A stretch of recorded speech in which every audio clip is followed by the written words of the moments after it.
on our session on restoration of degraded forests in Kenya.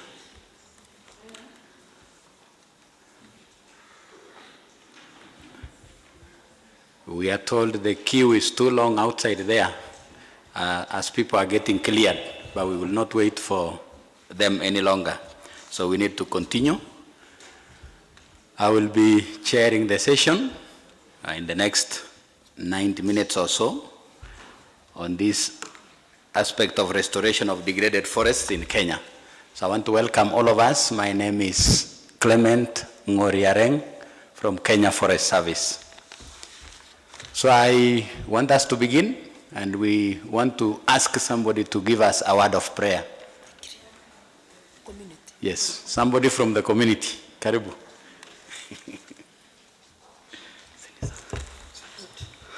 Okay. Natuombe. Baba mtakatifu, Jehova Mungu ishie milele. Tazama ya miguuni mwako asubuhi ya leo tukisema ni asante. Asante Baba yetu kwa sababu ya usafiri. Asante Mungu kwa sababu ya mkutano. Asante Jehova kwa sababu ya wafadhili. Asante Baba yetu kwa sababu hata na wakati ambao umetupa tupate kuketi chini. Mungu wetu tunakuita upate kuwa mwenyekiti ya hii mkutano. Jehova tunapoanza pamoja nasi utupe maarifa na hekima Jehova. Hili Baba yetu tunaponena kuhusu mazingira Jehova utupatie tupende mazingira na tuhifadhi jinsi unavyoitaka. Jehova Mungu sitasahau kuomba kwa sababu ya amani ya nchi yetu. Tumeweka mkononi mwako viongozi wetu. Jehova wanapotuhudumia wape nguvu na wape upendo. Baba yetu anza pamoja nasi hata na wale bado wanasafiri kuja mkutano uwafikishe wakiwa salama Baba yetu ili tupate kuendelea pamoja. Jehova Mungu wanenaji wetu wa siku ya leo nimeweka mkononi mwako. Wacha Baba yetu wapate kutufundisha tupate kufanya yale yanayofaa kwa mikono yetu. Mungu wetu ninaomba hayo machache katika jina la Yesu uliye mwombezi wetu. Amen. Thank you very much for that prayer. And so we have a number of presentations lined up for us to give us experiences of restoration of degraded forests in Kenya. Some speakers have already arrived, others are still on the way. But I think so that we save on time, we just begin right away. So we will have a presentation on a rehabilitation of degraded Saino site within Mau Forest Complex. And then after that, we have a video that will be showing us what is happening in Upper River Tana and Sondumiriu River Catchments. And to give us that presentation is Deputy Chief Conservator of Forest, Kenya Forest Service, Madam Charity Munyashia. So, karibu, Madam. Good morning, all. As Dr. Clement has said, we have reversed our presentation so that we can wait for a colleague who is stuck at the registration. So this was to be the last, but we have changed so that we save on time. So on this one, we are looking at the rehabilitation of Saino Forest site, which is one of the sites we have rehabilitated with the Ministry of Energy. And this is a site which is in one of the catchments, Mau Forest Catchment, which is one of the major catchments within Kenya. So many rivers come from that catchment. And River Sondu specifically is where we have hydroelectric power production. And that's why we are working on that site with the Ministry of Energy. So the Ministry of Energy, through the Kenya Energy, Environment and Social Responsibility Program, KEEP, in conjunction with the Kenya Forest Service, have been undertaking afforestation of the upper catchment areas of River Tana. River Tana is where we have 7 fork dams, and it's a very major catchment for Kenya, and also the Sondumiriu, where we have a power station. And the afforestation of the degraded catchment areas is in the first phase has been done through awarding contracts to the private contractors who engage the communities, the community forest associations, and KFS is involved in at all stages. The Saino forest area, this is where the River Sondu starts. And it's a major river in this country because of the power production and the farming activities. And that catchment has undergone through major challenges, as you see in the third presentation. And it is because of this that Kenya Forest Service with other stakeholders and relevant government ministries and the communities have purposed to ensure that it is conserved. So,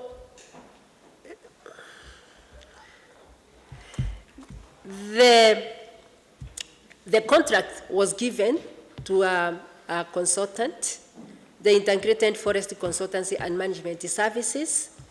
This firm was contracted by the Ministry of Energy to undertake the rehabilitation. Sorry. The contractor worked closely with the Kenya Forest Service, the local community forest association, and the youth groups. So in this area specifically, 56.5 hectares of degraded forest were to be rehabilitated with mixed indigenous tree species and bamboo. And the four teams worked very closely. That is the Ministry of Energy, the contractor, the communities, and the Kenya Forest Service. Sorry. To start the process, meetings were held to synthesize the community about the project. Sorry. And the community was explained to the objectives and the discussion with the community and the benefits the project will give to the communities, sorry, living adjacent to the forest. The role of the community was clearly stated, and the role of the other implementing partners. Kenya Forest Service was to give technical advice. The Ministry of Energy was to fund the activities. The communities were being engaged by the contractor.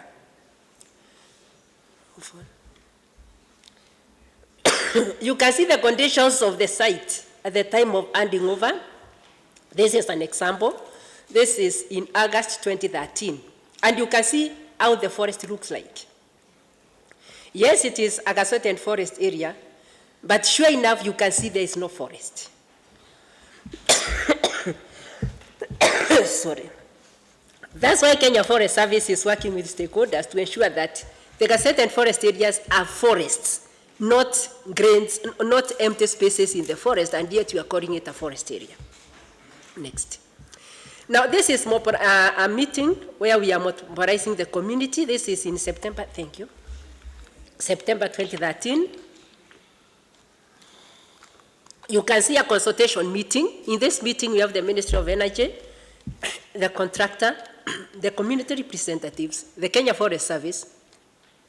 And when we are working with communities, you ensure that you take care of the gender issues and youth are taken care of. Next. In the lower part of the site, 41.5 hectares, it was near the river and very steep. So in this area, no tilling was done, and holes were dug, and then the trees were planted. By the 15 hectares of the relatively flat area, people were given, the communities were given farms to do the farming as they plant the trees. The site was marked by Kenya Forest Service surveyors, and the community cleared the bushes and did the cleanup for the planting. They did the marking of the sites to be pitted, and the pitting was done, and the seedlings, the right species of seedlings was sorted, and the transportation of the seedlings to the planting sites, the temporary holding sites, and sourcing of the specified types of indigenous seedlings and bamboo was done. And then the transport of the seedling to the sites, and then the seedlings were planted by the communities. Next. In 2014, you can see how the site was prepared. I said only 15 hectares was done with the farming. This is the site where pitting was done and planting was done. You can see the work which was done by the community. This is 2014. You can see the community planting the seedlings. And on this, you can see a contrast of where we have the lower part is where there is no farming, and the upper part, you can see the farming. You can see the potatoes up there. So there's the part where farming was not done, the steep and the near the riparian, but the upper part where it was relatively flat, the farming was around, so that as the farmers tend their crops, they could also tend to the trees. In 2015, there was joint monitoring of the planted sites, Ministry of Energy, Kenya Forest Service, and the communities. And you can see the difference in the sites. The site with the farms and the site without the farms. Of course, where there are no farms, the trees are a bit stressed because it's a bit tough for them. But the site where we have the farming, the trees are doing better because the area is tilled, and the conditions are better for the survival of the plants. These are the results of the two sites. As you can see, the performance is very different. The area with the farming, the canopy is almost closing, but the area without farming, okay, the survival is there, but the tree is still pushing to survive because the conditions there were not as good as in site A. So as depicted in this restoration site, where farming is done, survival is better, and the trees take-up is better. And what we observed is that the communities did not benefit a lot because there were contractors, and in this case, the communities were employed by the contractor. And because of that, in the next phase of this collaboration, the Ministry of Energy and Kenya Forest Service has agreed to give the contracts to the community forest associations. In Kenya, as per the Forest Conservation and Management Act 2016, the Kenya Forest Service, or the government, is supposed to co-manage the forests with the communities through community forest associations who are registered, and then jointly with other stakeholders, where a participatory forest management plan is prepared with the community and other stakeholders, and then we implement the participatory forest management plan, which is outlining everything which has to be done in that particular forest. So we have observed that the communities, who are the community forest associations, were getting a raw deal in this process, and that is why life is continuous improvement. So in the next phase, the contracts won't be given to the communities directly, but not to the contractor. So our lesson learned as we conclude is that forest restoration is achievable when all stakeholders work together in all the stages. And the company in this particular site, the Integrated Forestry Consultancy and Management Service, was very competent. So also when you are doing restoration activities, it's good to ensure that you are working with competent people. And like this consultancy service, one of the reasons why they were among the best, it is made up of some professional foresters, and among the companies who are given the site to do restoration, theirs was the best. Some contractors were not as competent as this one, and those are the lessons we learned along the way. So as Kenya Forest Service, Ministry of Energy, and the communities, in this nation, we are committed to rehabilitating our forests, as we do other tree planting in our farms, because Kenya has committed to do 5.1 million hectares by 2030, and we are committed to achieving this. Also in line with the AFRI-100, we are ready to achieve our target, but this target can only be achieved when we all work together. The government, the non-government organizations, the CMPUs, the communities, and all other stakeholders. And what we've learned is that the synergy between even government ministries is very critical. Like now in this case, we are depicting whereby the Ministry of Energy, their agenda is to have energy for the Kenyans. Kenya Forest Service agenda is to ensure that we have 10% forest cover by 2030. And the communities, they also benefit from this forest. The other thing you will see in the next, in the other presentation, is how we observed that communities where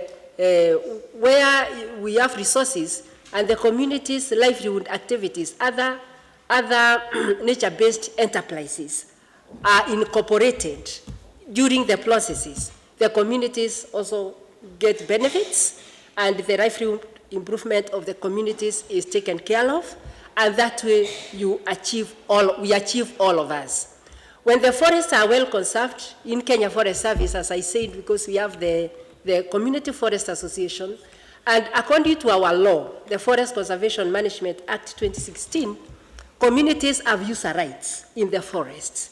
And it is through this working together with CFAs that the communities are able to get to use the forests sustainably. And our experience in the last 12 years since we started working with the communities is that where the communities are involved, forest conservation and management is best. And where the communities feel this is our forest, they work tirelessly to ensure that the forest is safe and secure. So we are rehabilitating those areas in the forest, and at the same time, the communities we are working with in the forest, we are encouraging them to plant trees in their own farms to ease the pressure in the gazette and forest areas. Thank you. Yes, the video. Okay, thank you. That is the experience of Kenya Forest Service in rehabilitating, in particular, Saino site within Mau Forest Complex. We have a number of other sites, but we had to present this one for you. So we want to look at a video on the same.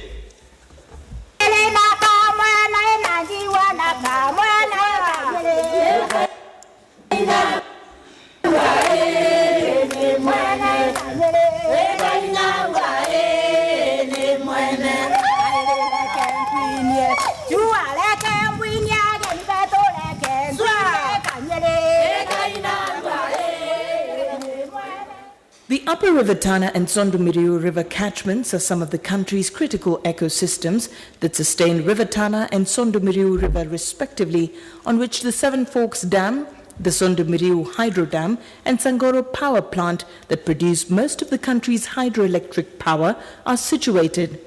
It is for this reason that the Ministry of Energy and Petroleum, through the Kenya Energy and Environment Social Responsibility Program Fund, also referred to as the KEEP Fund, started a project to rehabilitate degraded parts of these water catchments. KEEP Fund was established through a government legal notice number LN 188/2007. This program is part of what we call Kenya Energy and Environment Social Responsibility Program, which was started way back in 2010-2011. The purpose of that program was for the energy sector to be able to contribute to the preservation of the environment, particularly in areas where we draw our energy from. And part of the activities which we have been able to do of late is the protection of water catchment in the areas where we have hydropower for electricity generation, mainly the Upper Tana and also the Sondu. The idea is to be able to plant trees in the catchment area, first for protection of that catchment, and also to be able to prevent siltation. We also know when we have trees, then we increase the possibilities of rain. So we are like getting more water to be able to go to our hydropower. Since the year 2013 to date, more than 1,000 hectares of degraded forest areas in the catchments of the two rivers have been rehabilitated using this fund due to the role they play in sustaining water flow for the said rivers. I want to particularly single out the Ministry of Energy for their boldness in getting involved in rehabilitation of particularly degraded sites. Rehabilitation is not an easy exercise. It is not a one-off thing that you come and plant and then go. We have been in each one of those sites. We have been there for not less than 3 years. That takes time and resources and commitment. The launch of the Rehabilitation of Degraded Water Catchments program was based on the need to restore degraded forest areas in order to provide enough water for the production of hydroelectric power, as well as reduce siltation in these rivers, which eventually ends up in the hydro dams.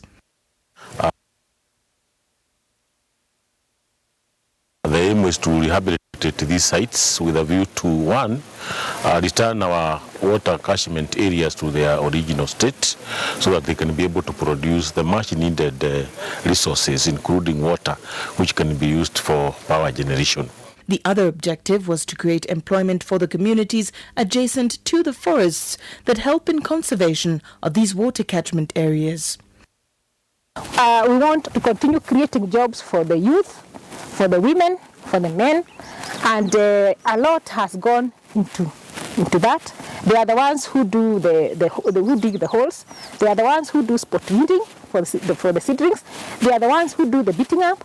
They are the ones who do the protection of the sites, and they are paid for that. We have seen changes in our community because community have changed the attitude of believing that the trees are there to be cut. The seedling that they were planted in these areas were brought from a community, and so they got some wages, and at the end of the day they have something to eat.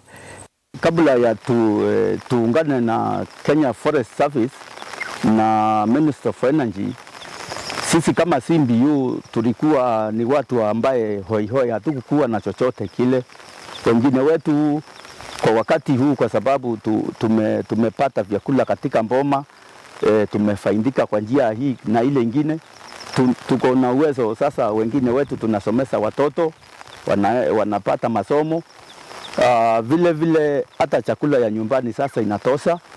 Kuna wengine hata hawakuwa na sehemu za kuishi kama vile shamba, lakini sasa ni kama wamenunua points zao 0 something, na mtu ananunua kashamba pahali anaenda kuishi pale.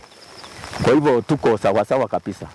Food security has also been enhanced since rehabilitation in some of the sites, including Sino in Nakuru County and Beo 1A and Kaunga Katekene in Meru County, has been through a program that was allowing farmers to grow food crops as they cared for the planted indigenous tree seedlings for a period of between 2 and 3 years. We faced a challenge of the invasive species of Lantana camara, which we discovered that every 3 weeks we were doing a maintenance through weeding. That gave us a challenge, but we were able to address this challenge through allocating small pieces of land of half an acre to community forest association members through a form of PERIS that we call Free Establishment and Livelihood Improvement Scheme. So much of the success is advanced to that method where communities who are allocated piece of land were maintaining these trees through weeding them. This weeding was at least 4 times in a year. That's why we have achieved great success of over 95% survival in this area. The first phase was started in 2012 and was successfully completed in 2015. A new phase of the project has since been started every year since 2013.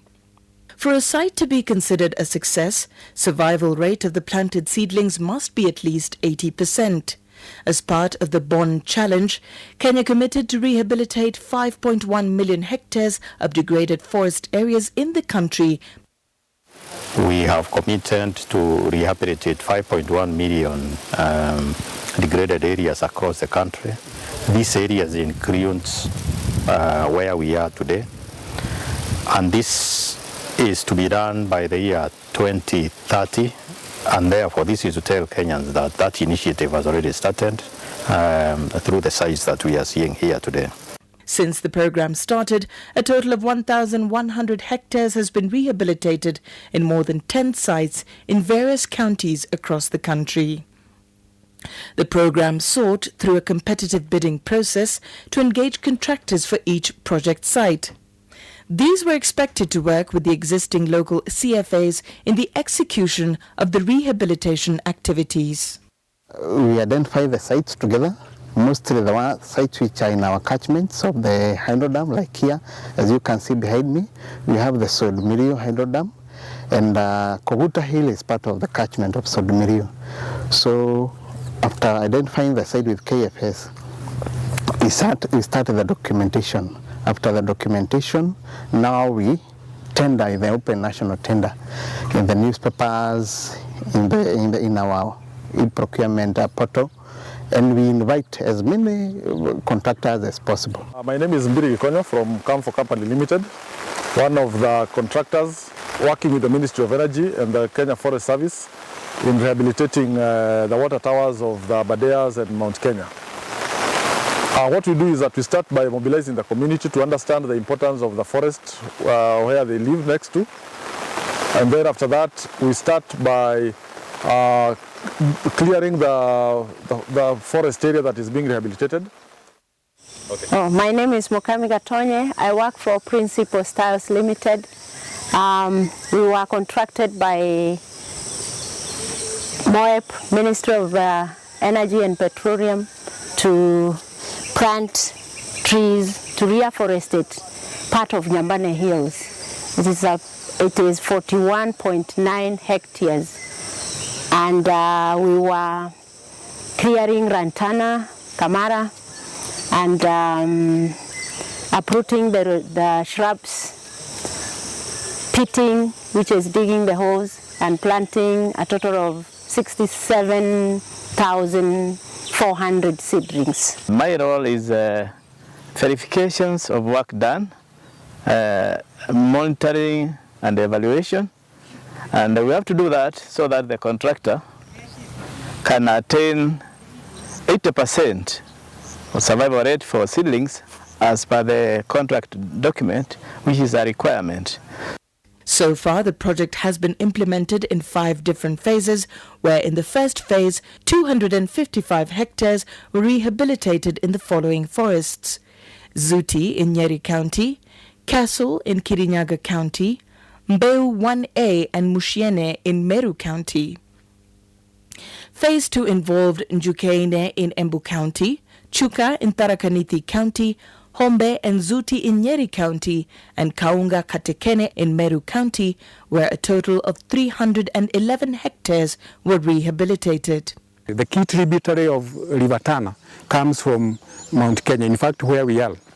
Therefore, this is a project that is really helping in conservation of these 2 water towers, and it's going a long way to ensuring that we increase the volume of water in these 2 rivers, and therefore sustainable production of hydropower for the economic development of this country. Mainly we are planting original indigenous tree species because we believe these are the species that need to be in these areas for continued forest conservation. A total of 299 hectares were rehabilitated during Phase 3 of the project in Saino in Nakuru County, Ndoinet in Kericho County, and Chepalungu in Bomet County, which are water catchment areas for Sondomiriu River. Where we are is Saino Forest, which is part of the larger Mao complex, and currently Saino Forest covers about 250 hectares, and most of it had been degraded, mainly through overgrazing.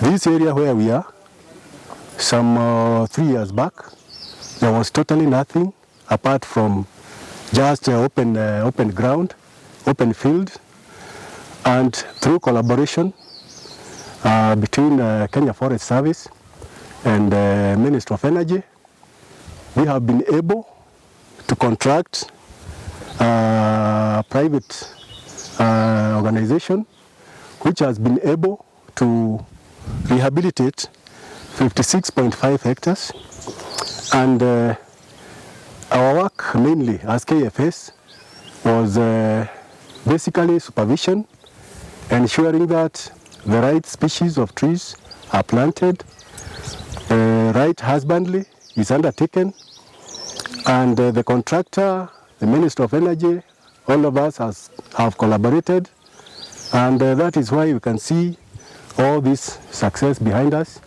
Phase 4 consisted of Koguta's site in Kisumu County and part of Nyambene Hills in Meru County, where 61 hectares of degraded water catchments have been rehabilitated. In addition, Phase 5 covers Enosupukia Forest in Narok County with 150 hectares. We are in a forest called Koguta Forest. Koguta Forest is a gazetted forest, and it is 441 hectares. And it is comprised of vegetations which are grass and shrubs, and most of it is bare. The forest cover of this region is below 1%, and now when this project will succeed, it means this project will act as a role model or a demonstration plot for the people around this area to come and learn that even if the areas can be difficult, they can be afforested. Various benefits are expected from the program. Rehabilitation of the degraded forest areas, for example, will mean more rainfall and enhanced water flow to the dams and less siltation carried in the rivers. This is expected to increase electricity generation, a necessary step towards providing the much-needed power to households and industries.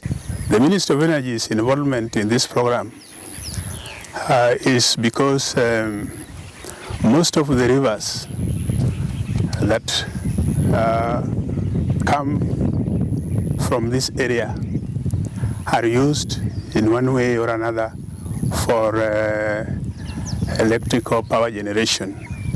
We have so many small streams that also get their lifeline from this ecosystem. The small streams are very important because the ministry also promotes the development of small hydro dams. The small hydro dams are actually supposed to help communities to generate their own electric power. I'm Oscar Onyango, the Assistant Civil Engineer of VSH Hydro, and I'm in charge of the Gura Hydro Power Project. We are contracted as a VS Hydro company to build this hydropower project for the KTDA, which will be generating 5.6 megawatts. As you can see, the catchment area of the Gura River, which we are depending on, is 135 square kilometers. It will be generating a power of 5.6 megawatts. And some of the things which have made this possible is the good conservation of Gura River, which have provided the clean water. Some of the challenges encountered during the implementation of the project have been the management of invasive species like the Lantana camara and Mauritius thorn, which had invaded some of the sites and choked the growth of trees. Grazing was also a challenge in some of the areas where residents practice animal farming. Farmers were, however, sensitized on appropriate animal husbandry methods, which include the cut and carry method, where farmers cut the grass in the forest for feeding their livestock back at home. Serikali tunashukuru kwa hii mradi sana. Tumesaidia sisi kwa hii nyasi sana. Hii nyasi ni mzuri, ng'ombe akikula maziwa anatoka mingi. The project has been hailed as a success due to the unique methodology used in the rehabilitation of degraded indigenous forest areas. From this, we can clearly see that with collaboration between the various stakeholders, the rehabilitation work can move on so well and we can achieve quite good results. As you are aware, we used to have about 2% of the forest cover. Right now we are talking of 7%. It is out of these efforts and the assistance of other agencies like the Ministry of Energy and Petroleum. And with this, we do look forward to opening up other sites. This success here is a good encourager. The challenges that we had have enabled us to run what we need to do to get better results with this kind of input. The Ministry of Energy and Petroleum is looking forward to replicating this method in the rehabilitation of other river catchments to enhance hydroelectricity generation in the country. So we are looking forward as Kenya Forest Service to a wider collaboration, not only with the Ministry of Energy, not only with the community, but all the other private sectors who want this country to be green, to partner with us and ensure that all our forests which have been degraded are rehabilitated. We are seeing the benefits and also our goals being met through these projects because we are taking care of the water catchment areas. As you are all aware, the water which we require in the country is essentially for our energy production.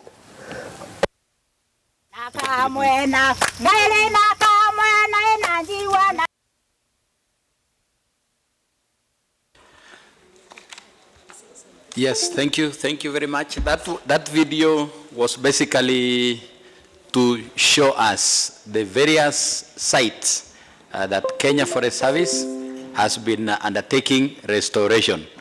We work in various sites, and therefore this video was basically to show you the various areas where we work in. That is why you would hear Ndoinet, you will hear Saino. Saino is the site for which the presentation was done, the first one by Madam Charity. Then there was Chepalungu, you will hear Nyeri, you will hear Embu, you will hear, you had Meru.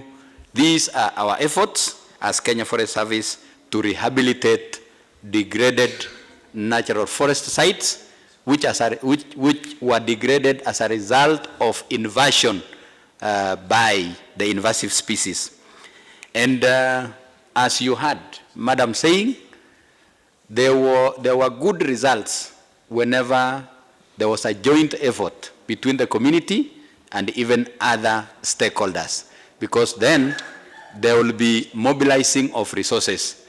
So this video was to come last, but because our colleagues were held up in the clearing processes, and we are happy a number of you have just arrived. We are on the restoration of degraded forests in Kenya, and we have already seen a presentation of Saino site within Mau Forest. We had a presentation from Madam Charity Munyasha. Now, the other presentation that we wanted to listen to was our experience in rehabilitation of Sururu, Likia Forest, again within Mau Forest. And the presenter, who was also delayed, has arrived, and he's ready to give us that presentation. So I don't know whether he's ready. Yeah. Yes, he is ready. And if we have somebody from the ministry, please, if he has also arrived. Yes, somebody from the Ministry of Environment and Forestry, if you are within, come over to the front desk. So we want to hear, ladies and gentlemen, our experience in rehabilitation of Sururu Likia Forest in Mau. And to give us that presentation is Mr. Jerome Mwanzia from Kenya Forest Service. Karibu, Jerome. Thank you very much, Chairman, and ladies and gentlemen, good morning. Yeah, this is a brief presentation. Been given 10 minutes to showcase what we have done as Kenya Forest Service, and also as a project which I'll shortly tell you what it is, has intervened in the Mau. As you all know, the Mau forest in Kenya is one of this is the biggest water catchment area in Kenya. It has not only national importance but international importance because it drains into the Lake Victoria, which eventually flows to Egypt. So, and again, it also flows to our neighboring Tanzania. So it is a very, very key area. So my presentation will follow this format. I'll give you a brief background, the interventions that we undertook, the outcome, the constraints, and I'll finish with the lesson learned. So, as I've just mentioned, this is the largest forest block, that is the Mau. It supports a lot of environmental goods and services. Well, the key among them is water services, which we get from that very important ecosystem. However, over the years, this forest catchment has undergone a lot of threat. It initially was 452,000 hectares. Right now, it's about 332. So we've lost quite a bit. And the threats are through extensive, illegal, irregular, and sometimes ill-planned settlement. And there has been, arising from that situation, there has been intervention by stakeholders. So just to give you a perspective, this is the Kenya's map, and it is in the south part of the southwest. And the particular area that we intervened was the block called Degraded, which is part of the Mau and Mau Narok block. Now this Degraded, it's a very key catchment area because one of the River Degraded is the major one which flows into Lake Nakuru. Then on the other side, as you can see from that end, there is another, the northern end, there are rivers and streams flowing into all the way to the Lake Victoria. So they are very, very key. And just to narrow down on the Degraded and the Mau block, it was originally 24,000 hectares, but about 5,000 hectares were lost. So currently we have about 19,241 because of the issues of irregular and sometimes intrusion by the communities. And this has led up to drying up of rivers and streams which are emanating from that forest. And there was a lot of loss of flora and fauna. And the integrity of the entire ecosystem was really being challenged. So the interventions came through various agencies. And the one I'm going to zero in is by Green Zones project. And this project was supported by African Development Bank and the government of Kenya, and was implemented by Kenya Forest Service. In the project lifespan was 2006 to 2014. So I just want, this might not be very clear, but this was a large thick forest before, and you can see that there was a lot of destruction. These are some of the members of that community. You can see it's not very clear, but we have some maize stalks. You can see a lone pioneer species, a croton. So it is a really disturbed ecosystem. And how did we intervene in this area? The first thing, there was persuasion by Kenya Forest Service for communities who are occupying that block and farming, being a key ecosystem and providing very, very important environmental goods and services to come out. And they willingly came out. And then they formed a community forest association which was called Mau Sururu Likia Community Forest Association, or Masuli Kofa. Then with part of our other partners, there was a development of participatory forest management plan. And this is basically the instrument that is used to consummate our conservation work with the communities. It basically spells the rights, the responsibilities, and the benefits of all the communities and all the other stakeholders. So the project took over and developed the forest management agreement with the communities, as now we started intervening in that area that you've just seen. So how did we intervene? We had several scenarios. As you've seen in that picture, we had an area which had bare soil, basically cleared, and here we needed to intervene through mixed species planting, because basically we did not have anything. Then we had some areas where there was forest, yes, but it had really been modified by extraction and controlled extraction. And there we did enrichment planting where the gaps were being filled na zinapandwa huko. I'm going to mix with Swahili so that all of us are in the same page.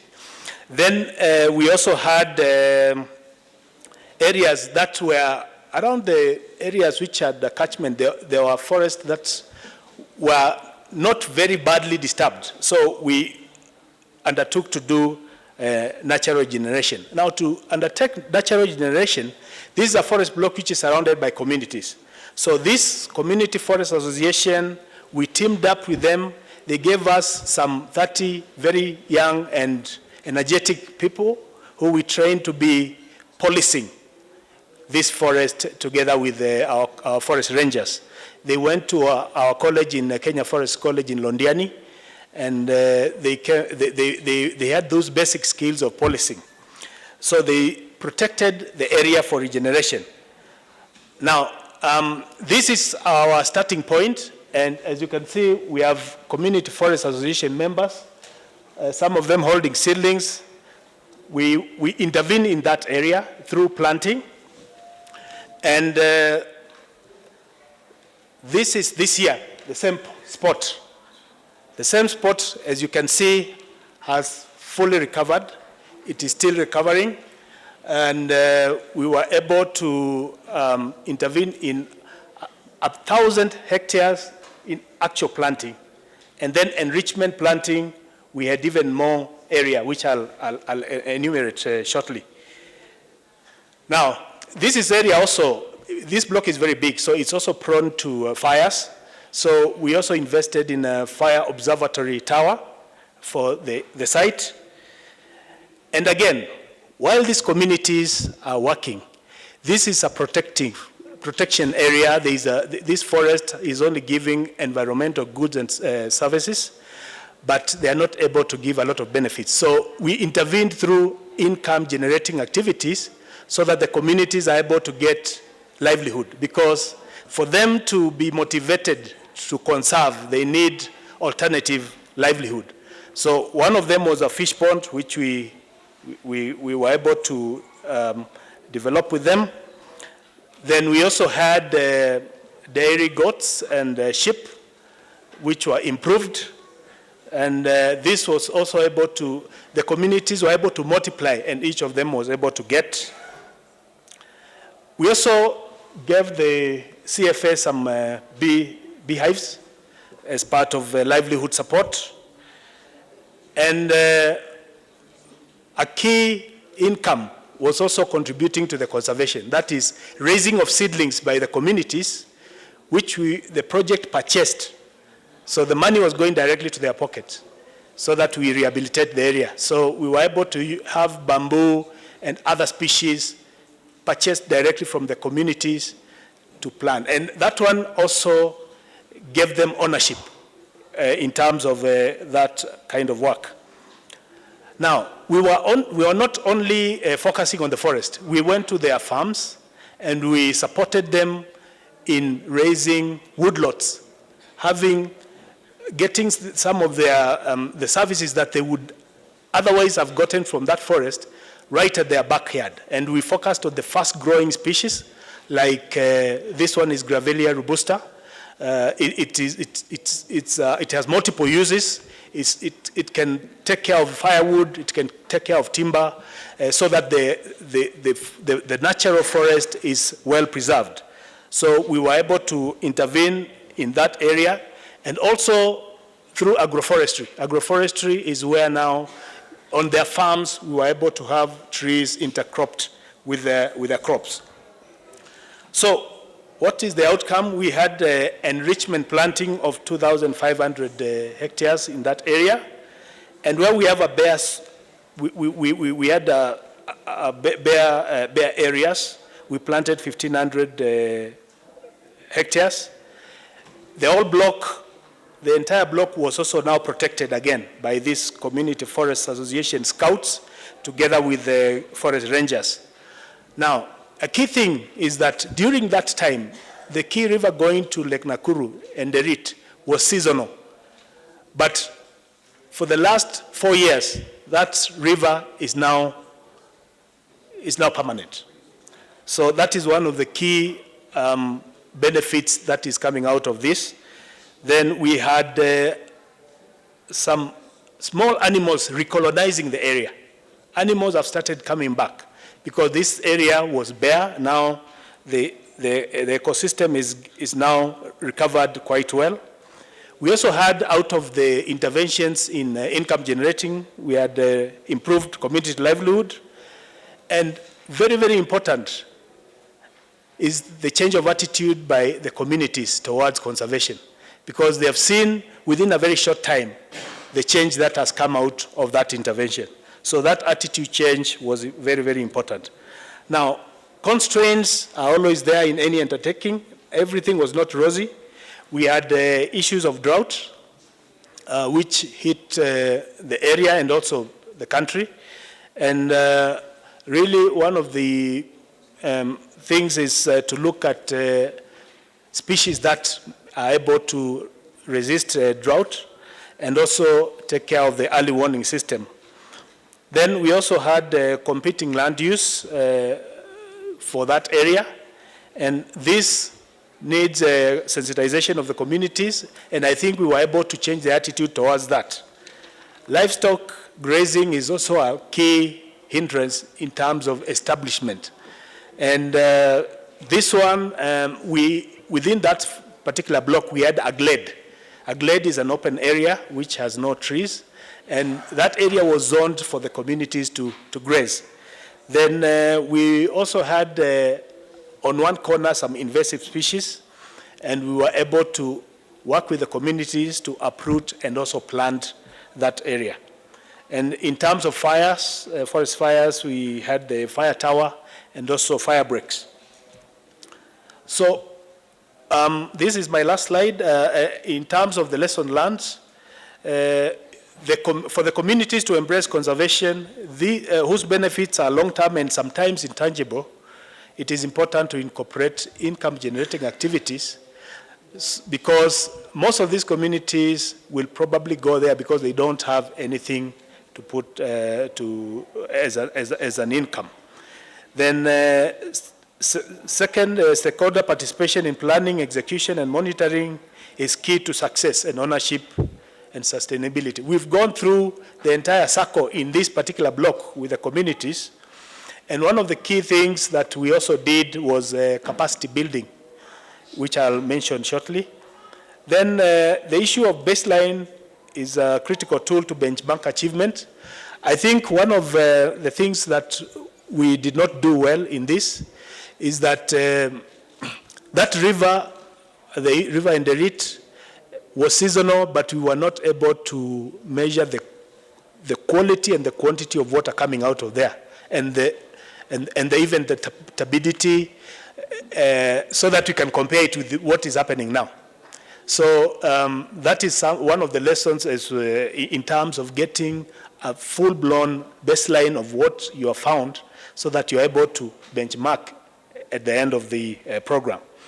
And then capacity building is very, very key. And one of the things that we realize is that being most of the communities are adults and you wouldn't want to put them in a class, they really capture more when you take them for experiential or for an exchange visit.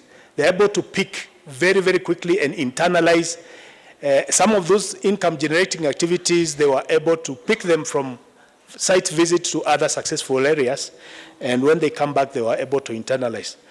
And that one was very key, that in terms of capacity building, it's very important to have exchange visits to successful sites.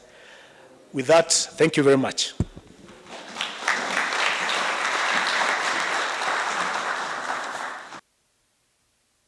Thank you, Jerome, and thank you, participants, because you already applauded the presenter.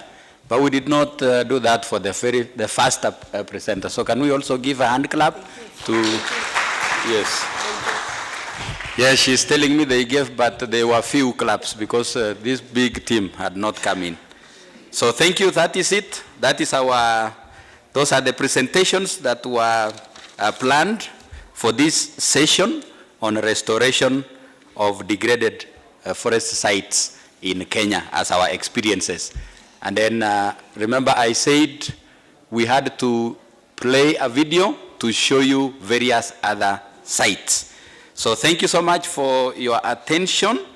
It is time now to also interact with you people. If there are areas that you did not understand, if there are issues that you would want clarification, if there are questions that you would want to be addressed, then we are moving to that session. But before I usher us into that session, I just wanted to introduce this team that is seated in this front desk. We have Bwana Maina Manyeki from the Ministry of Environment and Forestry. Actually, they were the ones to chair, but because of the delays, then we had to make sure things moved on. So Bwana Manyeki, you can raise your hand so that they can be able to see you. And then we have Bwana Iganji Yahama from Kenya Forest Service. And then we have Bwana Alfred Gishu, also from Kenya Forest Service. And also inside here, we have other members of Kenya Forest Service who came to support the presentations on issues of restoration of degraded sites in our country. So now, we will take your questions, and don't mind where the respondent will come from. So some may come from amidst you, others may come from here. But before we get your questions, and of course through the chair, I wanted Alfred Gishu, who is the head climate change, to just make a clarification on our 5.1 million hectares, which we gave our commitment as a nation to restore and rehabilitate. Bwana Alfred, karibu. Thank you very much, Clement, and good morning, colleagues. You are colleagues because we all have interest in restoring our degraded landscapes.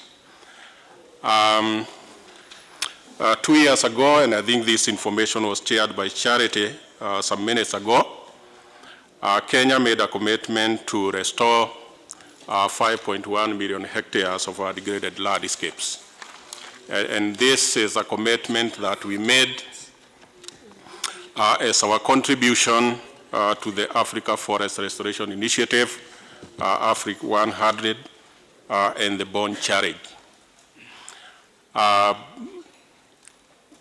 The 5.1 million hectares commitment was communicated to NEPAD after an extensive consultation process within the country among the stakeholders. And this 5.1 million hectare is not a forest sector commitment. It's a national commitment, and we have an idea who is going to contribute to that national target. Our forests have a significant contribution to do there. because a big chunk of that resource is degraded, and we can do sustainable forest management, I think, in a better way. A part of the 5.1 hectares is also coming from areas that is under agriculture. We have done some extensive mapping there, and we know agriculture can still deliver food security in a situation where we also have a forestry component. And a forestry component that makes agriculture more profitable, or that delivers food security in a situation where we also conserve our soils and we support water conservation. We also have targets for the arid and semi-arid lands. Most of those areas are currently managed for livestock, and those are also the areas where our tourism industry operates. That is where our game parks and national reserves are. So when you talk about forest, 5.1 million hectare commitment for Kenya, it's a commitment that takes on board almost everybody in this country. There is a target for Kenya Forest Service, and a target for Kenya Forest Service and other forest sector stakeholders. The county governments are in, the communities are in, and the private sector are in. So the forest sector commitment cannot be delivered by one person. And if you try to work in silos, then you'll not be able to deliver what we think we committed ourselves as a country. Beyond that mapping and beyond communicating the number, we need, and 5.1 million hectare commitment does not represent all the degraded landscapes in this country. It doesn't. It's a percentage of the amount of area in this country that we think are degraded, or we have identified as degraded, but a percentage that we think we can deliver between now and 2030. So how do we deliver that as a country? We have said we are not going to reinvent the wheel. There are already actors in the agricultural landscape. We have some people who are working in the forestry sector. We have others who are working in the rangelands. Why can't we go there and identify some of the initiatives that are successful, that we can pick up, strengthen them, replicate, and upscale? So those are the kind of discussions we are having in this country, so that we go to an implementation phase with enough knowledge to support our activities moving forward. I want to stop there, Chairman. Thank you, Alfred, for that clarification on our efforts in fulfilling the 5.1 million hectares commitment as a country, and the various ways and the targets that have been given various partners. So I want us now to interact on issues of restoration. From the two presentations we have seen, restoration of degraded areas is possible. Number two, we have seen that it is possible and we achieve good results if we involve stakeholders and partners. And the most important partner is the community. And I can see in the room we have a number of them here. And it begins by attitude change, just from the presentations that we saw. So I want to open up for discussions, for any question, any issue that you could be having. Na kwa niaba ya wale wenye wako hapa na labda Kiingereza imepita, tuko tunaangalia jinsi ya kurejesha hali ya msitu katika maeneo ambayo labda haina miti. So tumekuwa na presentations mbili hapa kwa wale ambao wametupatia presentation, na inagusa maeneo ambapo tunatokea. So wakati huu ni wakati wa maswali. Unaweza uliza swali yako ama unaweza kuchangia kitu kwa ajili ya kurejesha hali ya msitu katika nchi yetu. So I want to open up, and for those who are standing, please, there are chairs here unless you want to continue standing. So how many hands are already up? Okay, let me start from my right, then I will go this way. So we can start with you, and then I can see the other one, and a white hand appearing up there. Okay. Okay, my name is Amos Wekesa. I'm from V Agroforestry. My question is that when I was watching the movie, I only saw, I didn't see youth. So where are the youth of Kenya in terms of restoration and forest management?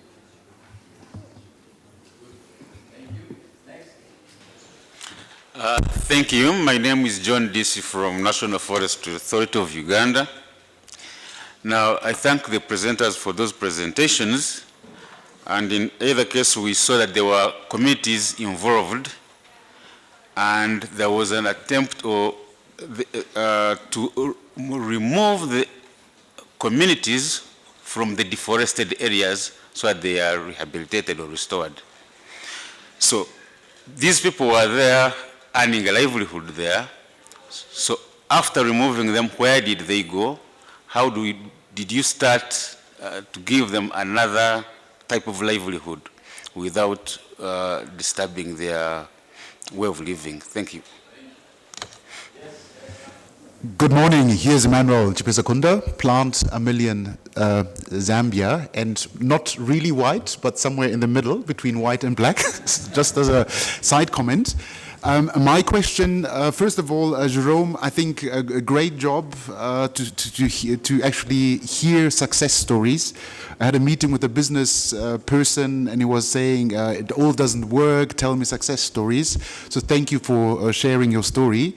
My question on the income generation side, in Zambia, the question is, one, absolute figures, how much more money are actually the community members getting, as in US dollar per individual? And 2%, what's the increase of their average income they have from the previous activities with the new activities?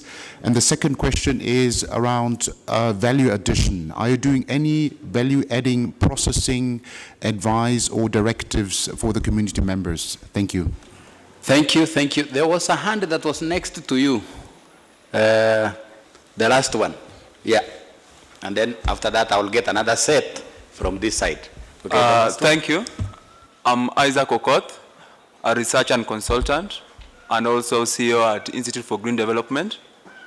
My question is kind of linked to the second last question on relocation of the community member that had encroached the forest reserves. First of all, I would like to know which criteria do you use to relocate them?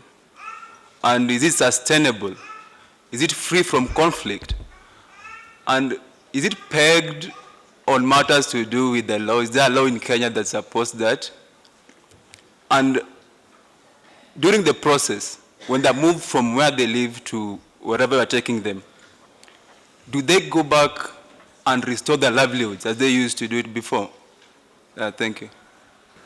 Thank you. So let me allow the presenters to deal with these 4 questions before they lose track of them.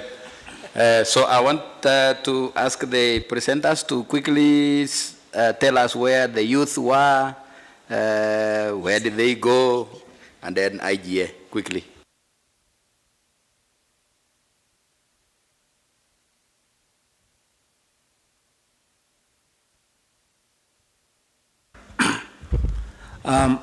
Thank you. Thank you very much. I think Amos asked about the youth.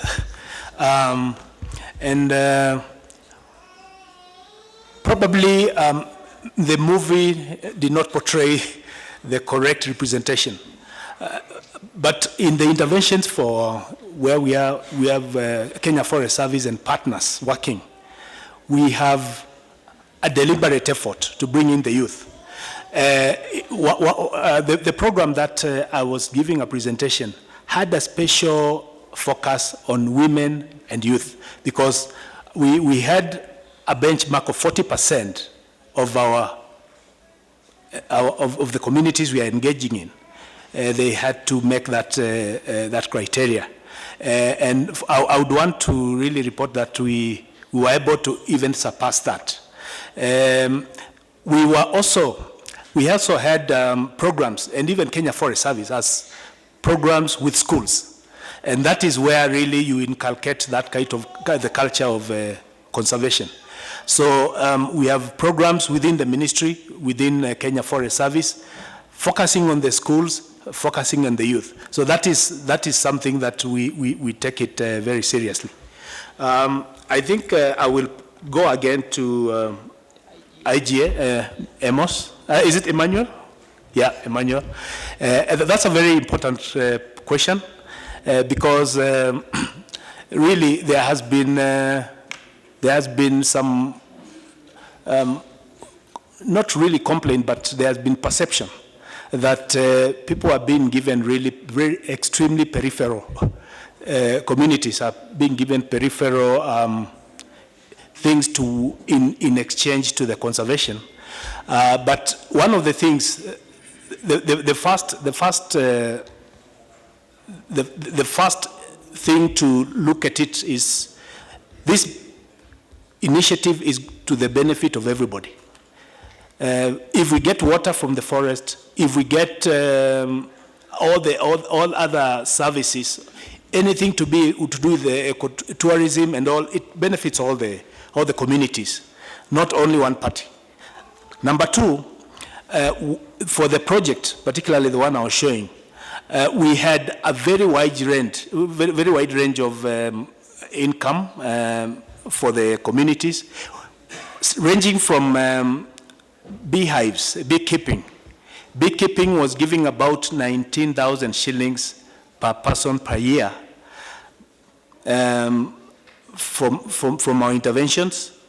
But in other user rights that we were providing, like not in this particular forest block, but in Mount Kenya, like Gadhuru Forest Station, some communities were earning over 150,000 over and above what they were earning just because of that enterprise. That's about $1,500,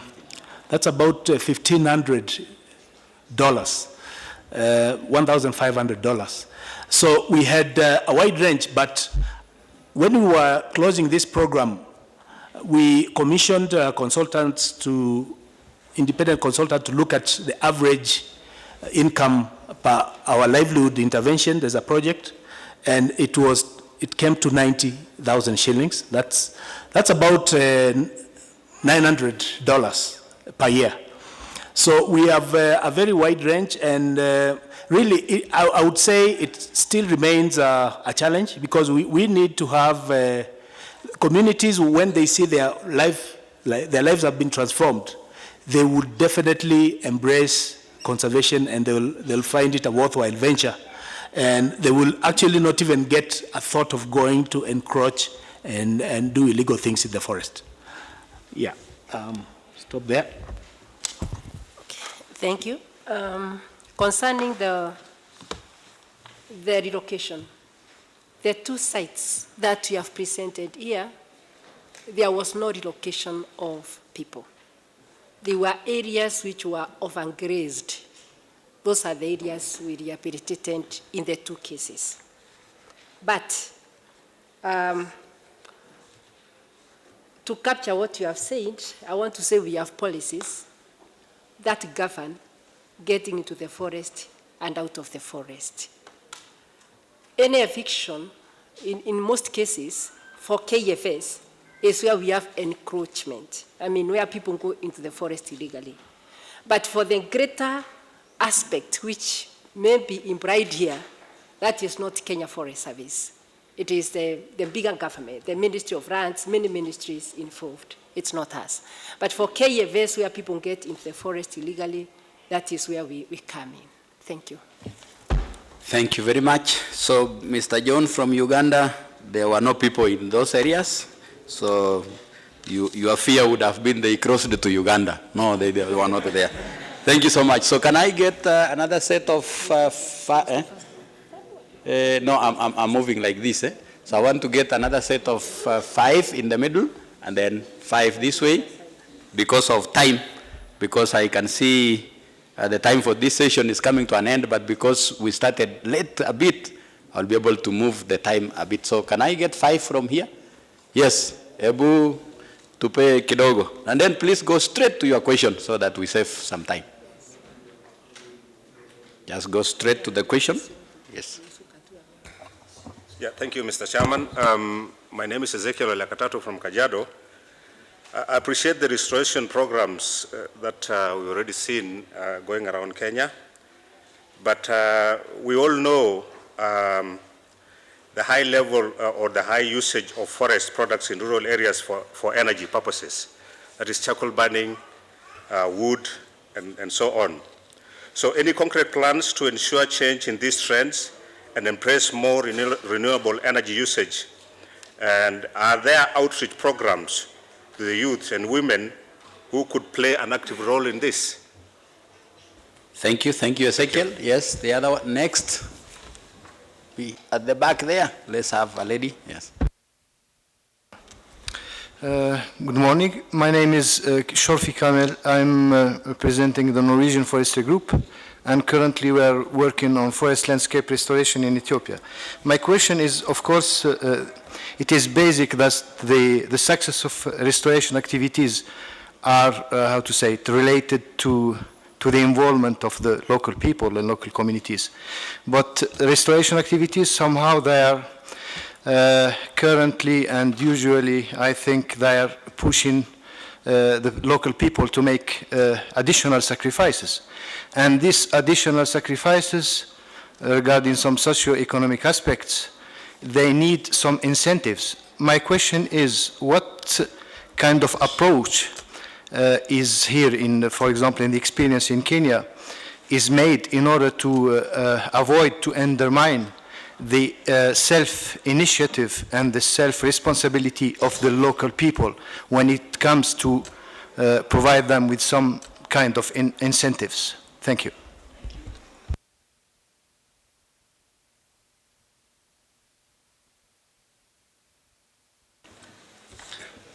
Thank you very much.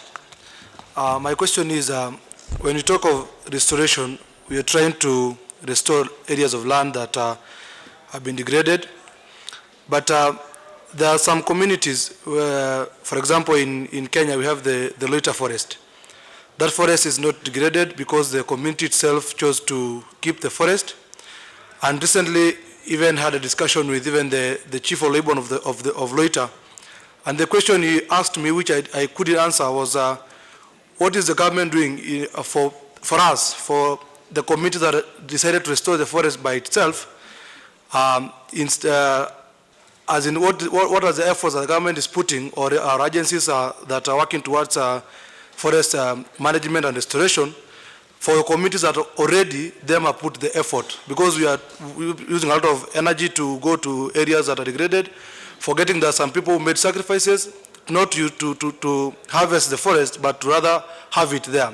The only thing that the governments are doing are to put boundaries and push communities out of even utilizing the resources. So it's the work of government only to have boundaries and police officers to put people out of the forest, or rather to help them in some sort of livelihood because of them just keeping the forest undegraded.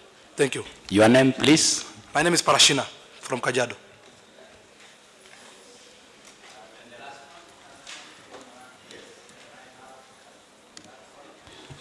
Hello, good morning. My name is Michelle Kimani. I'm a recent high school graduate from Aga Khan Academy, and I'm taking a gap year to pursue an environmental project. As I noticed, Mr. Maina, you said that the pledge for the 5.1 hectares will not only be for forests, but national. And my environmental project consisted of planting trees within road reserves to conserve it, rather than having shops which will later pollute the area or drain, block drainages. So my question is, as a young person in Kenya who wants to pursue an environmental project, how is the ministry and Kenya Forest Services creating channels for such youth to be able to implement their own initiatives? Thank you, Michelle.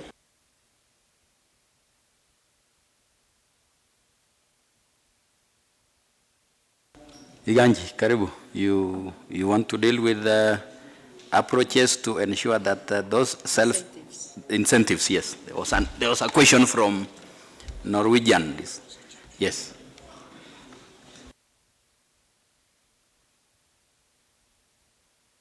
Okay, so thank you, Chair. I think I want to look at, address the question raised by I didn't get the name, but the Norwegian group on incentives, what incentives we have or we put in place so that we get communities or farmers participating in issues of conservation. Maybe I'll just give an example that we have actually used in Kenya, specifically in areas of Mount Elgon, Cherangani. Yes, you cannot expect communities to support protection of these forests, to participate, put their time, resources, if they don't get something in return. So you must understand that they also have needs. And what we have done in the past is that you organize these individuals, these communities into some groups so that they can discuss their problems with you, and you look for the solution together.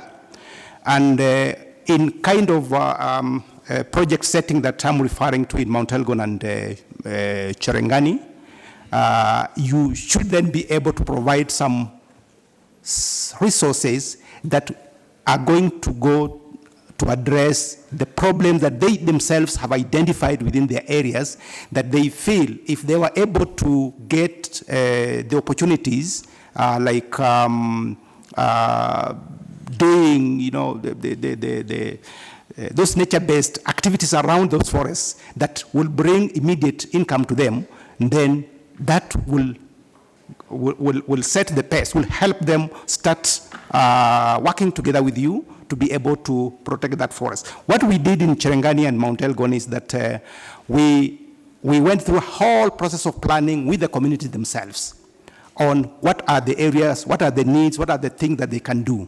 And the project that was being supported then by the government provided inputs for those activities that the people themselves had identified. I'm talking about people, some individuals came up with the issues of keeping dairy animals. Others had interest in actually planting trees. That at that time, I think we had a lot of interest in establishment of eucalyptus trees because they were really, the market was actually very good and people wanted to make use of their land. Those ones who had land, they wanted to turn it into some forests, which then they can produce trees that could be sold and generate some income for them. So you look for the activities that these people understand. Yeah? Those communities I'm referring to are basically, traditionally they have been pastoralists. So they were more inclined to having some improved dairy animals, sheep, this improved sheep, poultry, and some of them actually opted to have cash crops like tea, coffee, which the project was able to supply. And as we speak, I know many of them actually benefiting out of that, and they have a lot of attachment to that forest because they know it was because of the forest that they were able to attract this kind of support, which is then helping them to get income. So the incentive will be, give them something in return, give them something that they can easily get a direct benefit from. And I'm sure they'll then support your cause in terms of restoration and conservation. I think I can stop there. Thank you, Bwana Iganji. Now, there was a question on how we engage with the communities to provide them alternatives and how we bring on board the youth. And KFS has also an elaborate outreach programs that reaches out to the communities. And I would want my colleague Oscar just to respond to that briefly on how we engage the communities. Yeah, thank you very much.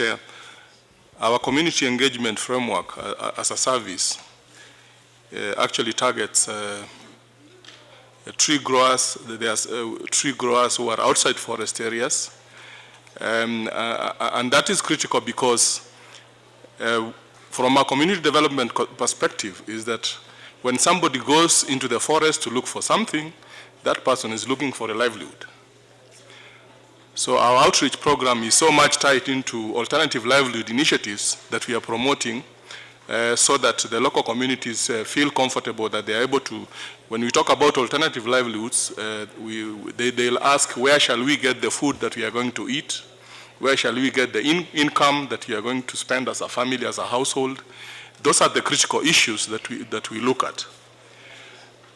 Then, of course, for the young lady who asked about how can you partner with Kenya Forest Service and the ministry, if you approach us, we can enter an MOU, and we work with you. We have worked with so many people through MOUs, and that's a way of also bringing on board the youth and all that. We are working with youth groups, with women groups, with indigenous community groups.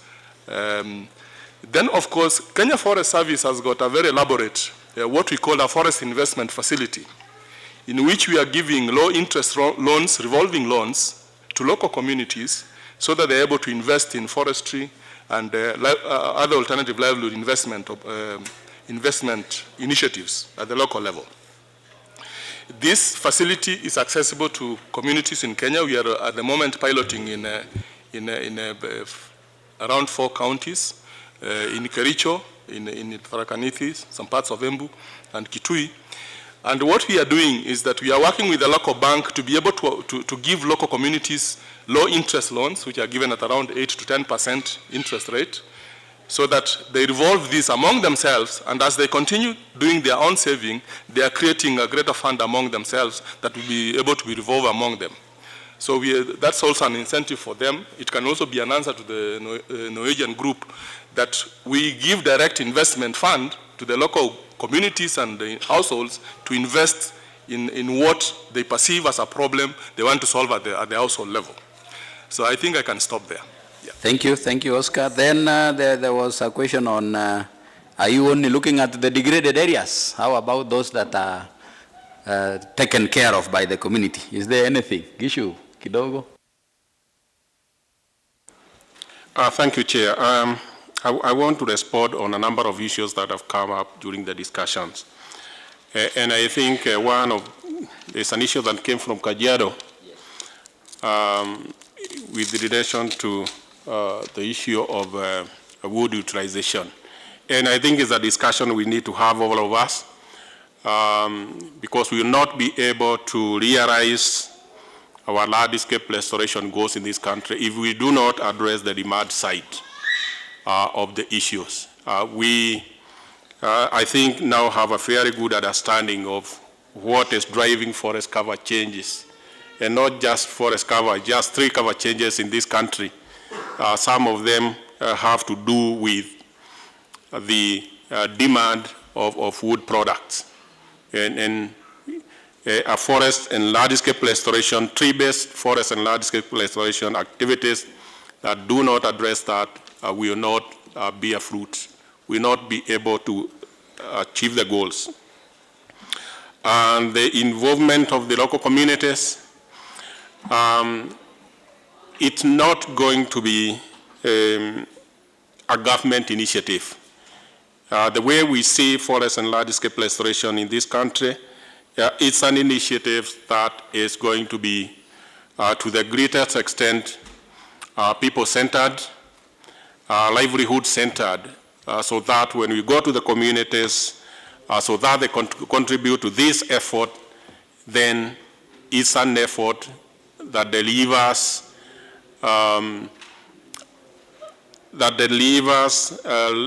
restoration in a way that is delivering at the same time community benefits, so that they can identify themselves with what we are proposing as forest and landscape restoration. And this again goes to what the question that came from what the government is doing for the community forest. It's the community forest that should first identify the values that go with a forest, a community forest that is well conserved, because it's delivering benefits at that level. And once you identify with some of those values, then you provide space and time for restoration efforts. The youth, much as Oscar is saying that we can go into MOU, I think you should also try to claim your space. Fight for it. Let us know where you are. I had another discussion yesterday where I think there are a number of youth groups that are coming up in environment, in forestry, in agriculture, sustainable agriculture. Make yourself also seen and known and engaged, because I know this government has a deliberate policy to engage the youth in everything, every work that we want to move into the future. Thank you. Thank you, Alfred. I can see our time is far much spent, but I don't want to close before I get some interaction from this side. And please, you are also free to bring a comment, not necessarily all questions. You should also bring a comment. Okay. You are the first one, yes, and tell us who you are, and then your question, straight to the question.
That is a very good one. The last one, why should we have incentives if it is the benefit of everyone? Then can I get, yes, that lady at the middle? Okay, my name is Betty Rono, and I'm a researcher. Actually, I have a comment, which is good work to Kenya Forest. We are improving our forest cover. And one question that I really was looking at your presentation, Madam Charity, is should we continue promoting the Shamba system? Because that's where we need to focus. If we have community extension officers and they really explain how the Shamba system has been inscribed into the Constitution, or what the government promotes, and how the community comes from the other side, then we will not have politicians confusing us everywhere. So I think that's the best approach. Yes, the two of you, and then I think we stop there. Thank you, Chair. I'm Daniel Ofori, Director of Forestry Research Institute of Ghana.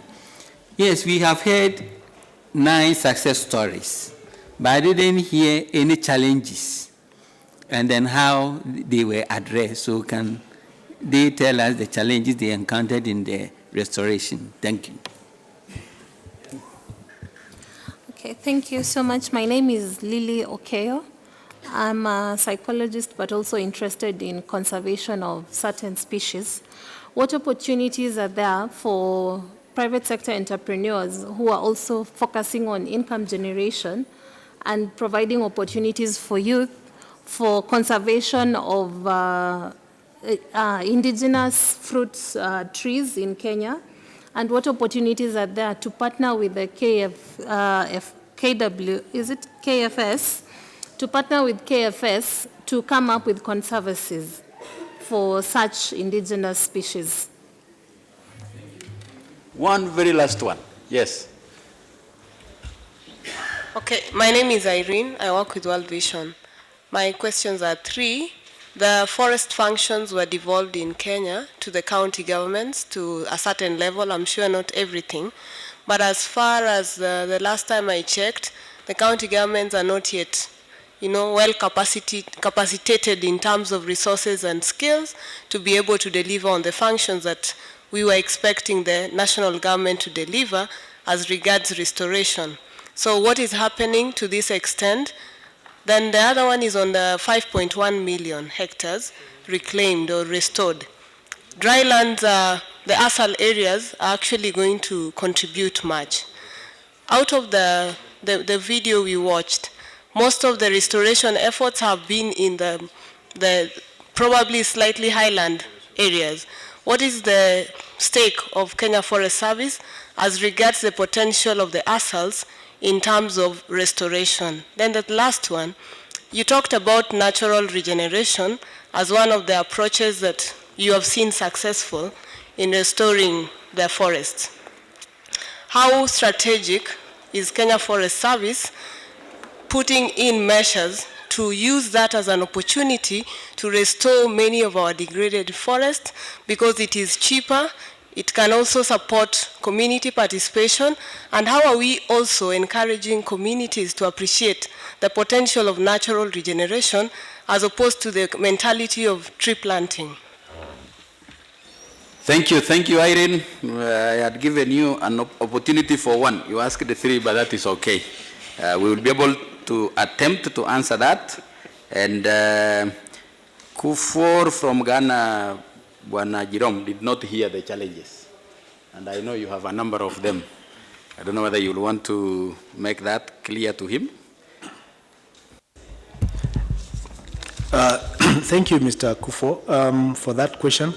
I think I mentioned some of the constraints, and one is really the issue of weather, because our tree planting is weather dependent. So in this era of climate change, we have a lot of erratic weather conditions. Fortunately, like this year, the weather has been on our side.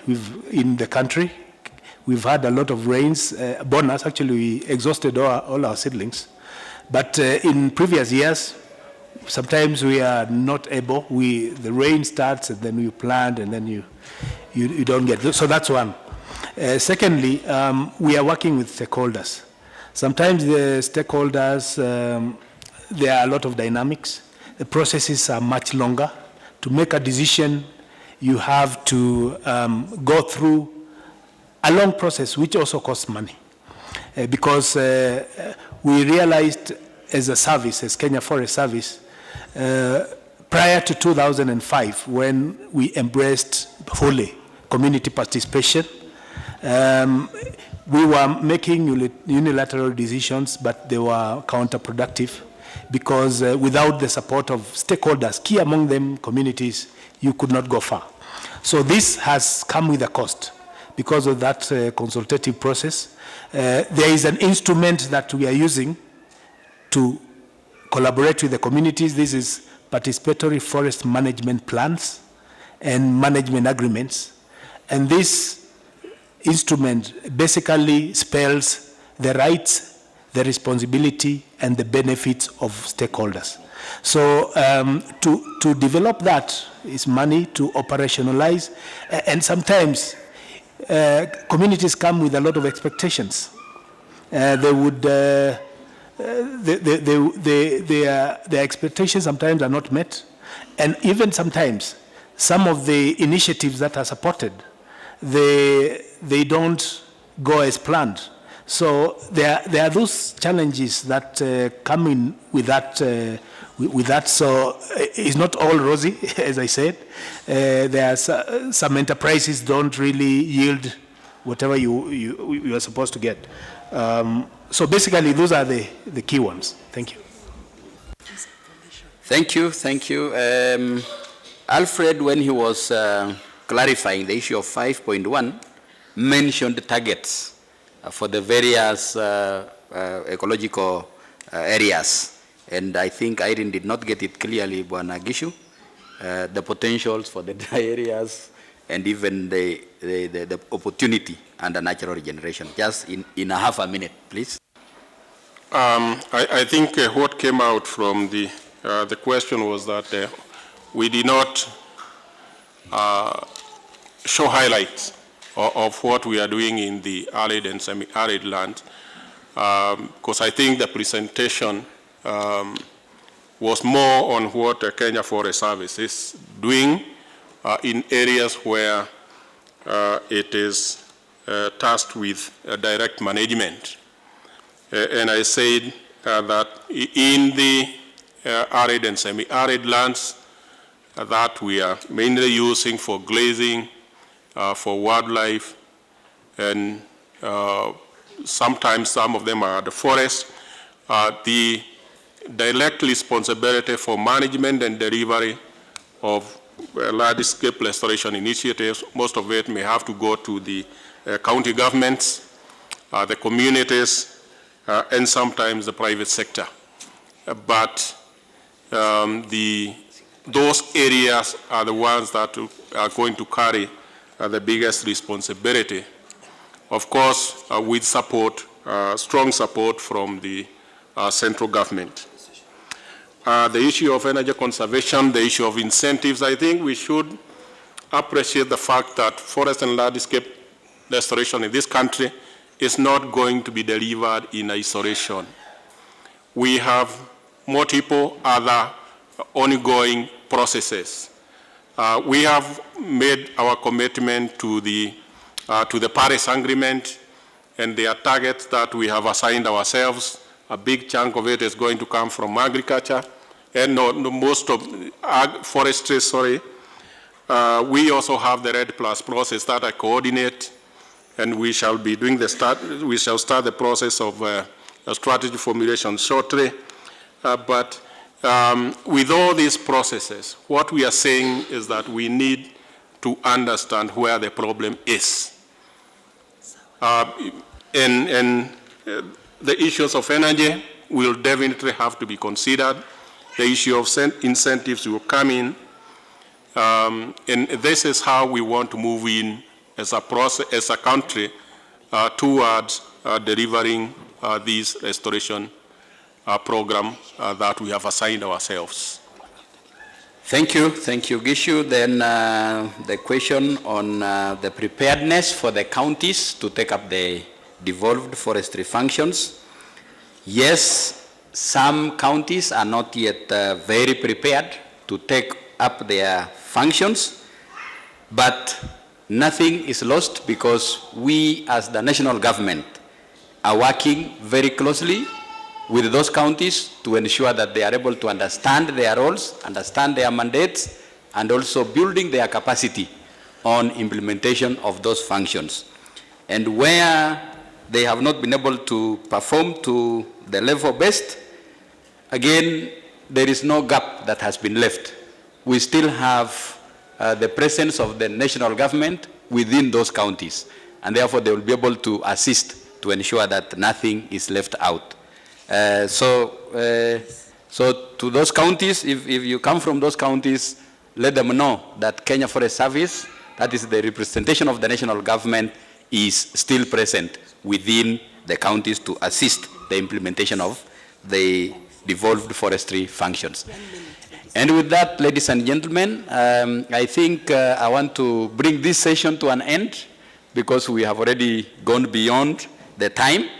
You see all these discussants in front of you. They are not going out of this place any soon. Please interact with them ask those questions that you have not been able to get an opportunity even to ask while here in the plenary. So with that, I want to say thank you so much, each one of you, and I therefore bring this session to an end. Thank you so much.